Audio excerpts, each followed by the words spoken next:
If you're trying to defend your P1 or any other position in the last lap of the race, you have to do exactly what I did here. So here's a clear example of what you should be doing too. So have a look.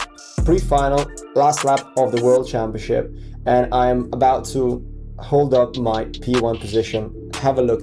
Now, this is Sarno for the ones who know, and the last corner is basically a right-hander, semi-fast right-hander. This is the old Sarno, by the way. It has changed many times over the years. But my goal is here, okay, I want to defend because if I make a half defense, then he's going to definitely go in on the inside of me. He's going to be like, you know what, I'm just going to go inside of you there. So I cannot open up the corner, I need to defend. But what's the risk of defending? Of course, when you defend, you're going to have a bad exit, and most of the times your angle, your line is going to be wide on the exit. So let's say if this was the corner, once you go tight, you most likely are going to run wide and you will lose momentum, and the driver behind is going to be like, you know what, the guy is going wide, the guy is going tight on the entry, I'm going to open up and I'm going to switch back him on the exit. And if you don't correct your line in the mid corner or your speed, most importantly, you're going to get easily switched back by the driver behind you. So in this case, I was able to really nail it. Have a look. I did exactly what is required, which is, guess what I did? I held the brakes. I literally parked my car in the middle of the corner, because you could see right now the angle, like his angle is like that, my angle is like that. So my car is facing the wrong way, his car is facing the inside, you know, on the outside. So if I do not do anything urgent with my pedals, I'm easily gonna get switchbacked. So what I did, basically in the middle of the corner, I really held the brakes, I waited to go on the gas, I delayed that, and that really gave me the win, as you will see right now.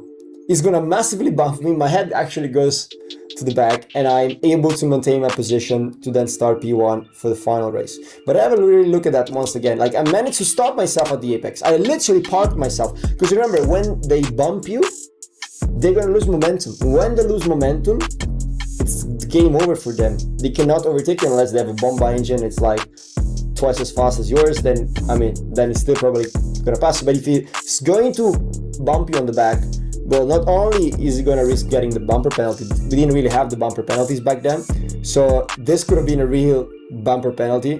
But again, I did not do anything wrong or anything, you know, unsportsmanship. Like, I just did what I was supposed to do. I just defended my position. I defended here, because if I didn't, he would have passed me easily down the inside, and then game over. I mean, the only option is to resist around the outside, but it's never going to be a good one, because then I'm going to get passed also by the guy in P3. So I had to do what I did was right. And then what I did was just like, okay, because I defend, I have to stop by the apex. And even though I know I lose like half a second doing so, I don't care, because I'm not trying to get the track record in the last lap of the race.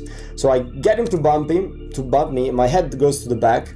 I was not able to quite catch that frame. I was like trying to, look at that, my head goes to the back, but he loses the momentum. And because he loses the momentum, even though he's getting pushed by Lando Norris, F1 2025 World Champion in P3, even though he's getting pushed by him, he's not able still to get past me, and I'm able to maintain my win, and very happy faces. So if you're trying to defend a P1 in the last lap or any other position in the last corner, the last few corners, of course, remember, you should do this only when you're, you know, in the last lap.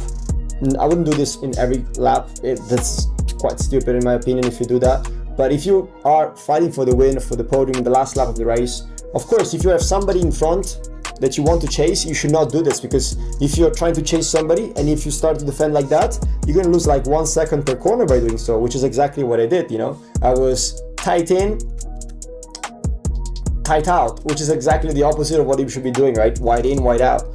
So I would not recommend you to do this in all the corners of the last lap, also because it's quite high risk.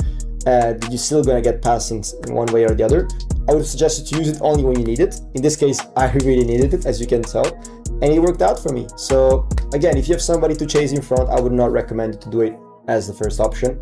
But eventually, when you arrive to the last corner, I mean, you probably have no time left to chase anybody else. So whatever position you are, you should try to preserve it, unless the driver in front is already defending himself, and maybe you have a chance to make a switchback which is not my case in this case, but I'm able to win using my experience and just basic racecraft skill. And yeah, if you find yourself in that position next time, I would encourage you to do the same.